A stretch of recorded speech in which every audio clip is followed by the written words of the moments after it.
Hi friends, എല്ലാവർക്കും മൂന്നാം ക്ലാസ്സിലെ EVS പാഠഭാഗത്തേക്ക് സ്വാഗതം. നമ്മൾ കഴിഞ്ഞ ക്ലാസ്സുകളിലൊക്കെ പറഞ്ഞു വന്നത് മൂന്നാം ക്ലാസ്സിലെ EVS പരിസര പഠനം രണ്ടാമത്തെ chapter from doodle bug to tusker, കൊഴിയാന മുതൽ കൊമ്പനാന വരെ എന്ന് പറയുന്ന പാഠഭാഗത്ത് രണ്ടാമത്തെ ചാപ്റ്ററിലെ ഭാഗങ്ങളാണ്. രണ്ട് ഭാഗങ്ങൾ നമ്മൾ പറഞ്ഞു കഴിഞ്ഞു. മൂന്നാമത്തെ പാർട്ടാണ് ഇന്ന് നമ്മൾ പറയുന്നത്. കഴിഞ്ഞ ക്ലാസ്സിൽ നമ്മൾ ടെക്നിക്സ് ടു ക്യാച്ച് പ്രേ എന്ന് പറയുന്ന ഇരപിടിക്കും തന്ത്രങ്ങൾ എന്ന് പറയുന്ന ഈ ഭാഗങ്ങളായിരുന്നു നമ്മൾ പറഞ്ഞത്. ഓർക്കുന്നുണ്ടല്ലോ അല്ലേ? ഇവിടെ ഓന്ത് ഇരപിടിക്കുന്നതും അതുപോലെ തന്നെ സ്പൈഡർ ചിലന്തി ഇരപിടിക്കുന്നതും ഒക്കെ നമ്മൾ പറഞ്ഞിരുന്നു അല്ലേ? അന്ന് നമ്മൾ സൂചിപ്പിച്ചായിരുന്നു. വുഡ്പെക്കറെ കുറിച്ച് നമ്മൾ സൂചിപ്പിച്ചിരുന്നു. ഡൂഡിൽ ബഗ്, ആൻലാൻ എന്ന് പറയുന്ന ഈ കൊഴിയാനയെ കുറിച്ച് നമ്മൾ സൂചിപ്പിച്ചിരുന്നു. ഡക്കിന്റെ പ്രത്യേകത നമ്മൾ സൂചിപ്പിച്ചിരുന്നു. ഇതൊക്കെ നമ്മൾ കഴിഞ്ഞ ക്ലാസ്സിൽ വായിച്ചതുമായിരുന്നു. അന്ന് നമ്മൾ പറഞ്ഞത് ഓരോ ജീവിക്കും ഓരോ അഡാപ്റ്റേഷൻസ്, പെക്യുലിയാരിറ്റീസ്, സ്പെസിഫിക്കേഷൻസ് ഉണ്ട് അവരുടെ ബോഡിയിൽ അല്ലേ? ഇവിടെ ഡക്കിന്റെ നമ്മൾ എന്താ പറയുന്നത്? അതിന്റെ ബീക്ക് ഫ്ലാറ്റൻ ആണ്, ഫ്ലാറ്റൻഡ് ബീക്കാണ് അല്ലേ? അതുപോലെ തന്നെ വെബ്ഡ് ഫീറ്റ് ആണ്, ഓയിലി ഫെദർ ആണ്. ഇതൊക്കെ അതിനെന്താണ്? അതിന്റെ ഫുഡ് വെള്ളത്തിൽ നിന്നും ചളിയിൽ നിന്നുമൊക്കെ തിരഞ്ഞെടുക്കാൻ അതിന് കഴിയുന്ന അതിന്റെ പെക്യുലിയാരിറ്റീസ് ആണ്, അനുകൂലങ്ങളാണ് നമ്മൾ പറഞ്ഞത്. അപ്പൊ നമ്മളെ ചില ജീവികൾ, അങ്ങനത്തെ ചില ജീവികളും പിന്നെ നമ്മൾ ഒമ്നിവോറസിൽപ്പെട്ട നമ്മൾ മാംസാഹാരം കഴിക്കുന്ന ചില ജീവികളുടെ പ്രത്യേകതകളും അന്ന് പറഞ്ഞിരുന്നു. അവർ ഷാർപ്പൻ ടീത്ത് ആയിരിക്കും, നെയിൽസ് അതുപോലെ തന്നെ ടീത്തും ഒക്കെ വളരെ ഷാർപ്പായിരിക്കും. അത് പറയാം എന്തിനാന്ന് പറഞ്ഞിരുന്നു. നമ്മൾക്ക് ഇരകളെ കീറി മുറിക്കുന്നതിന് വേണ്ടി, പൊട്ടിച്ചെടുക്കുന്നതിന് വേണ്ടി അത്തരത്തിലുള്ള ഷാർപ്പ് നെയിൽസും അതുപോലെ തന്നെ ഷാർപ്പ് ടീത്തും സ്ട്രോങ് ബോഡിയും ഒക്കെ വേണമെന്ന് പറഞ്ഞിരുന്നു. അപ്പൊ നിങ്ങൾ ഈ ഭാഗമാണ് ഇന്ന് എടുത്തത്.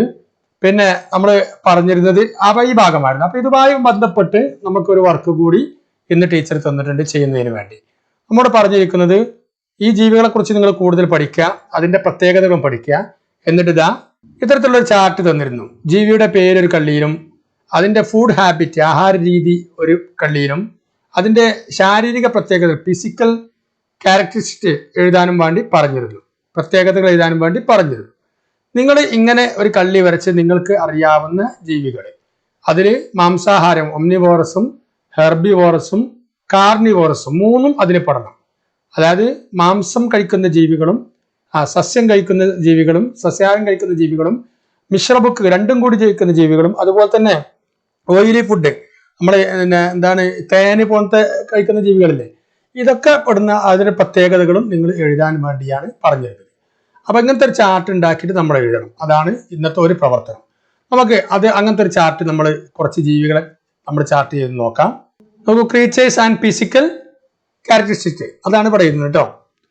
Name of creatures, food habit, physical specifications. Lion carnivorous ആണ്, അറിയാലോ അല്ലെ? അവർക്ക് ഷാർപ്പ് ടീത്ത് ആണ്, സ്ട്രോങ് ബോഡിയാണ്. ക്ലിയർ അല്ലേ? അങ്ങനെ ഷാർപ്പ് നെയിലും ഉണ്ട് അവർക്ക് കേട്ടോ, രണ്ടും ഉണ്ട്. ഇത് മൂന്നും കൂടി കൂടുന്നതായിരിക്കും. ഓക്കെ. ഡക്ക് ഒമ്നിവോറസ് ആണ് അല്ലെ? എല്ലാം കഴിക്കും, മിശ്രബുക്കാണ്. അതിന് ഓയിലി ഫെദേഴ്സ് ആണ്, ഫ്ലാറ്റൻഡ് ബീക്സ് ആണ്, വെബ്ഡ് ടോസ് ആണ്. ഇതൊക്കെയാണ് അതിനെ സഹായിക്കുന്നത്. അതിന്റെ പ്രത്യേകത ഇതൊക്കെ ഉണ്ടെങ്കിൽ അതിന് വെള്ളത്തിലും ചെളിയിലൊക്കെ എറിഞ്ഞിട്ട് അതിന്റെ ഫുഡ് എടുക്കാൻ കഴിയുള്ളൂ. ഈഗിള് കാർണിവോറസ് ആണ് അല്ലെ? അതിനെന്താ പ്രത്യേകത? കേർവ്ഡ് ആൻഡ് ഷാർപ്പ് ബീക്കാണ് അല്ലെ? വളഞ്ഞ കൂർത്ത ചുണ്ടാണ്. അതുപോലെ തന്നെ കീൻ ഐസൈറ്റ് ആണ്, നല്ല എന്താണ് ഷാർപ്പ് സൈറ്റ് ഉണ്ട്, അതിന് നല്ല മൂർച്ചയുള്ള സൈറ്റ് ഉണ്ട്. അതുപോലെ തന്നെ ഷാർപ്പ് ക്ലോസ് ആണ്, അതിന് നഖങ്ങളും വളരെ കൂർത്തതായിരിക്കും. കൗ ഹെർബിവോറസ് ആണ് അല്ലെ? സസ്യാഹാരം മാത്രം കഴിക്കുന്നത്. അതിന്റെ പ്രത്യേകത സ്ട്രോങ് ടീത്ത് ഉണ്ടാവും. അങ്ങനെ ഫ്ലാറ്റൻഡ് ടീത്തും ആയിരിക്കും, സ്ട്രോങ്ങും ഫ്ലാറ്റൻഡും ആയിരിക്കും. ഫ്ലാറ്റൻഡ് ടീത്ത് എന്തിനാ അവർക്ക്? ഈ സസ്യാഹാരികൾക്ക് എന്തിനാണ്? ചവച്ചരച്ച് കഴിക്കുന്നതിന് വേണ്ടി അത്തരത്തിലുള്ള ഫ്ലാറ്റൻഡ് ടീത്ത് വേണ്ടി വരും. പിന്നെ അടുത്ത വുഡ്പെക്കർ ആണ്. വുഡ്പെക്കർ കാർണിവോറസ് ആണ് അല്ലെ? അപ്പൊ എന്തായാലും സ്ട്രോങ് ബീക്കാണ് അതിലുള്ളത്. Feet with close that help in climbing, കയറാൻ പറ്റിയ കാലുകളാണ്, മരത്തിലൊക്കെ പിടിച്ച് കയറാൻ പറ്റിയ കാലുകളാണ് ഇതിലുള്ളത്. പിന്നെ കാറ്റ് ആണ്. കാറ്റ് ഒമ്നിവോറസ് ആണ്. നമ്മൾ മാംസബുക്ക് എന്ന് പറയാം, സസ്യബുക്കും നമ്മൾ മിശ്രബുക്ക് കൂടിയാണ് ശരിക്ക്. പക്ഷെ അതിന്റെ ശാരീരിക പ്രത്യേകതകളൊക്കെ എന്താണ്? ഒമ്നിവോറസിന്റെ ശാരീരിക പ്രത്യേകതകളാണ്. സ്ട്രോങ് ടീത്ത് ആണ്, ഷാർപ്പ് ക്ലോസ് ആണ്, അറിയാലോ? അങ്ങനെ സ്ട്രോങ്ങും അതിന് അതുപോലെ ഷാർപ്പ് ടീത്തും ആണ് കേട്ടോ. സ്ട്രോങ്ങും ഷാർപ്പും ഉണ്ട്, രണ്ടും ഉണ്ട്. ശരി. അടുത്ത ജിറാഫ് ആണ്, ഹെർബിവോറസ് ആണ്. അപ്പൊ നോക്കൂ, സ്ട്രോങ് ടീത്ത് ഉണ്ട് അതിന്, ഫ്ലാറ്റൻഡ് ടീത്തും ആണ്. ലോങ് നെക്ക് ഉണ്ട്. അതിനെ പറ്റി വലിയ വലിയ മരത്തുമ്പോൾ നിന്നൊക്കെ ഇലകൾ പറിച്ചെടുക്കാൻ ലോങ് നെക്കും കൂടി ഉണ്ട്. അപ്പം അതിന്റെ ക്യാരക്ടറിസ്റ്റിക്സ് നമ്മൾ എഴുതിയപ്പം, ഇതിന്റെ പ്രത്യേകതകൾ നമ്മൾ എഴുതിയപ്പം ഇത്ര കാര്യങ്ങളാണ് എഴുതിയത്. ഇനിയും കുറെ കാര്യങ്ങൾ നമുക്ക് എഴുതാണ്ട്, കുറെ ജീവികളെ കുറിച്ച് എഴുതാണ്ട് ഞാൻ കോമൺ ആയിട്ട് എഴുതിയതാണ്. ഇതിന്റെ നമുക്ക് മലയാളം നോക്കാം. നോക്കൂ, സിംഹം മാംസബുക്കാണ്, കൂർത്ത പല്ലുകളും ബലമുള്ള ശരീരവുമാണ്. താറാവ് മിശ്രബുക്കാണ്, പരന്ന ചുണ്ടാണ്, പരന്ന കാലുകളാണ്. പരുന്ത് മിശ്രബുക്കാണ്, ശരിക്ക് മിശ്രബുക്കല്ല പരുന്ത്, ശരിക്കും മാംസബുക്ക് എന്നാണ് നമ്മൾ എഴുതേണ്ടത്. മാംസബുക്കാണ്, കൂർത്ത് വളഞ്ഞ ചുണ്ടാണ്, കൂർത്ത നഖങ്ങളാണ്, ശക്തിയേറിയ കാഴ്ചയാണ്.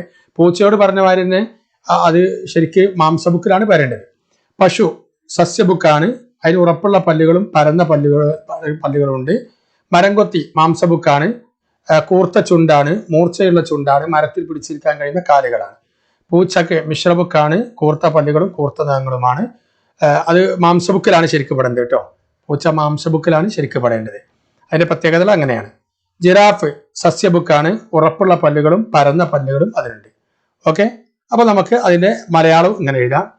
ഇനി നോക്കൂ, ഇതിന് താഴേക്ക് വന്നാല് ഇന്ന് നമുക്കെടുത്ത രണ്ടാമത്തെ ഒരു ഭാഗം എന്ന് പറഞ്ഞ ഫോർ ഡിഫൻസ് എന്ന് പറയുന്ന ഈ ഭാഗമുണ്ട്. Like how the fox got tortoise. എന്താണ് ടോട്ടോയ്സിന് ആമ കിട്ടിയ മാതിരി എന്ന്, ടോട്ടോയ്സിന് കുറുക്കന് ആമ കിട്ടിയ മാതിരി എന്ന് നമ്മൾ പറയും. സാധാരണ പറയുന്നൊരു വാക്കാണ്. Have you here this sayings? ഇങ്ങനെ പറഞ്ഞ് നിങ്ങൾ കേട്ടിട്ടുണ്ടോ? Seeing the fox, the tortoise pulled back its head and legs into the shell. Tortoise എന്ത് ചെയ്തു? ഈ ഫോക്സിനെ കണ്ടപ്പം അതിന്റെ ഹെഡ് അതിന്റെ ലെഗ്സും എന്തായാലും ഷെല്ലിലേക്ക് വലിച്ചു. The fox stood waiting for the head of the tortoise to come out. Tortoise എന്ത് ചെയ്തു? ഈ ഫോക്സ് എന്ത് ചെയ്തു? ഈ ടോട്ടോയ്സിന്റെ ഹെഡ് പുറത്തേക്ക് വരുന്നതും കാത്തങ്ങനെ പറയുന്നു. What A fun! എന്ത് രസല്ലേ? How is the trick used by the tortoise to save himself from the enemies? ശത്രുക്കളിൽ നിന്ന് രക്ഷപ്പെടാൻ ഈ ടോട്ടോയ്സ് ഉപയോഗിച്ച ട്രിക്ക് എങ്ങനെയുണ്ട് അല്ലെ? അതിന്റെ ഈ ഷെല്ല്, ഹാർഡ് ഷെല്ലിലേക്ക് അതിന്റെ അതായത് തലയും അതുപോലെ തന്നെ കാലുകളൊക്കെ വലിച്ചു.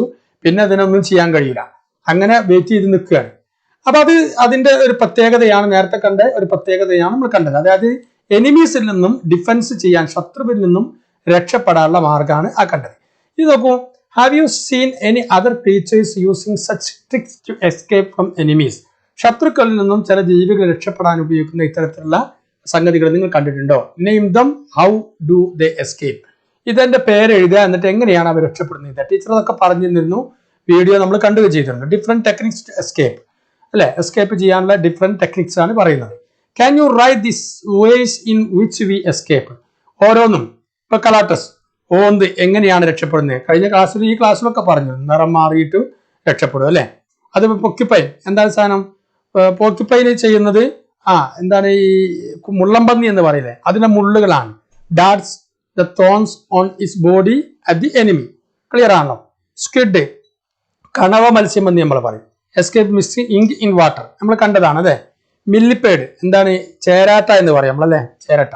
അതെങ്ങനെയാണ്? വളഞ്ഞിട്ടാണ് രക്ഷപ്പെടുന്നത്. ഞാൻ കാണിച്ചു തരാം. സ്നെയില് എന്താണ്? ഒച്ചാണ്. ഒച്ചും എന്താ ചെയ്യുന്നത്? നേരത്തെ ടോട്ടോസ് ചെയ്തമാരെ ചെയ്യുന്നത്. ലിസാർഡ് എന്താ ചെയ്യുന്നത്? അതിന്റെ നെയില്, അതിന്റെ ടെയിൽ എന്ത് ചെയ്യും? കട്ട് ചെയ്യും, മുറിച്ചിടും, ശത്രുക്കളെ ശ്രദ്ധ ആകർഷിക്കുന്നതിന് വേണ്ടി. Organism use different techniques to escape from enemies. ഈ ജീവികളൊക്കെ എന്ത് ചെയ്യും? ഇത്തരത്തിലുള്ള ഡിഫറെന്റ് ടെക്നിക്സുകൾ രക്ഷപ്പെടാൻ വേണ്ടി ഉപയോഗിക്കുന്നു പറഞ്ഞു. ഇതിന്റെ ഇംഗ്ലീഷ് ആണ്. ഇതിന്റെ മലയാളം നമ്മൾ ഇതൊക്കെ ഇതിന്റെ മലയാളം നിങ്ങൾ വായിക്കാം കേട്ടോ. ഇതിന്റെ മലയാളത താഴെ കൊടുത്തിട്ടുണ്ട്. രക്ഷ നേടാമെന്ന് പറയുന്ന ഈ ഭാഗത്ത് കൊടുത്തിട്ടുണ്ട്. രക്ഷപ്പെടാൻ തന്ത്രങ്ങൾ പലത് എന്ന് പറഞ്ഞത് ഓന്ത്, മുള്ളംപന്നി, കണവ, തേരട്ട, ഒച്ച്, പല്ലി. ഇതില് രണ്ട് ജീവികൾ, കണവയും അതുപോലെ തന്നെ മുള്ളംപന്നിയും രക്ഷപ്പെടാനുള്ള മാർഗം ഇവിടെ കൊടുത്തിട്ടുണ്ട്. മുള്ളംപന്നി ശരീരത്തിന്റെ പുറത്തുള്ള മുള്ളുകൾ ശത്രുവിനെ കുടഞ്ഞ് രക്ഷപ്പെടുന്നു. കണവ വെള്ളത്തിൽ മഷി കലക്കി രക്ഷപ്പെടുന്നു. ബാക്കിയുള്ള ഈ 4 ജീവികളും എങ്ങനെയാണ് രക്ഷപ്പെടുക എന്ന് നിങ്ങൾ ഇവിടെയും എഴുതണം. നോട്ട് ബുക്കിൽ എഴുതിയിട്ട് നിങ്ങൾ എന്ത് ചെയ്യണം? ടീച്ചർക്ക് അയച്ചു കൊടുക്കണം. അതാണ് നമ്മോട് പറഞ്ഞ ഒരു പ്രവർത്തനം. ഓക്കെ, ക്ലിയർ ആണല്ലോ? ഇന്നലെ അടുത്ത ക്ലാസ് നിങ്ങൾക്ക് ഓർമ്മ ഉണ്ടാകും. അപ്പൊ നമ്മൾ ഇതാണ് ഇന്ന് ചെയ്യുന്നത്. ഇതിന്റെ ഇംഗ്ലീഷ് ആണ് നമ്മൾ നേരത്തെ ഈ വായിച്ചത്. ഓക്കെ, എങ്ങനെയാണ് രക്ഷപ്പെടുക നമുക്ക് നോക്കാം. നോക്കൂ, ഡിഫറെന്റ് ടെക്നിക്സ് ടു എസ്കേപ്പ്. ഓന്ത് change body colour to match with the surroundings. പരിസരത്തിന് യോജിച്ച ബോഡി കളർ സ്വീകരിക്കുന്നു. Squid spreads as ink like substance into water. The enemy cannot see the squid. Clear ആണ്, നമ്മൾ നേരത്തെ കണ്ടാണ്. Porcupine rise the spines on the body. The enemy cannot catch it because the thorns will injure it. Clear ആണല്ലോ. Millipede. It coils around when it knows the presence of the enemy. Now its shape is different. The enemy will not recognize it. വളഞ്ഞ് ചുരുണ്ട് കിടക്കും, അപ്പം enemies തിരിയില്ല. Snail hides inside the hard shell. Clear ആണല്ലോ. House lizard shuts off a part of the tail. The enemy goes to the tail. At this time the lizard goes away. ശത്രുക്കൾ ആ വാല് നോക്കിക്കുന്ന സമയത്ത് lizard എന്ത് ചെയ്യും? രക്ഷപ്പെട്ടു പോകും. Okay, ഇത് നിങ്ങൾ എന്ത് ചെയ്യണം? നോട്ട് ബുക്കിൽ എഴുതണം. നിങ്ങൾ ടെക്സ്റ്റ് ബുക്കിൽ എഴുതിയിട്ട് ടീച്ചർക്ക് അയച്ചു കൊടുക്കണം. ഇതിന്റെ ഇംഗ്ലീഷാണ്. മലയാളം. രക്ഷപ്പെടാൻ തന്ത്രങ്ങൾ പലത്. ഒന്ന്, പരിസരത്തിനനുസരിച്ച് ശരീരത്തിന്റെ നിറം മാറ്റി ശത്രുവിൽ നിന്ന് രക്ഷപ്പെടുന്നു. മുള്ളമന്തി എന്താ ചെയ്യുന്നത്? ശരീരത്തിന്റെ പുറത്തുള്ള മുള്ളുകൾ ശത്രുവിന് നേരെ കുടഞ്ഞ് രക്ഷപ്പെടുന്നു. കണവ വെള്ളത്തിൽ മഷി കലക്കി രക്ഷപ്പെടുന്നു.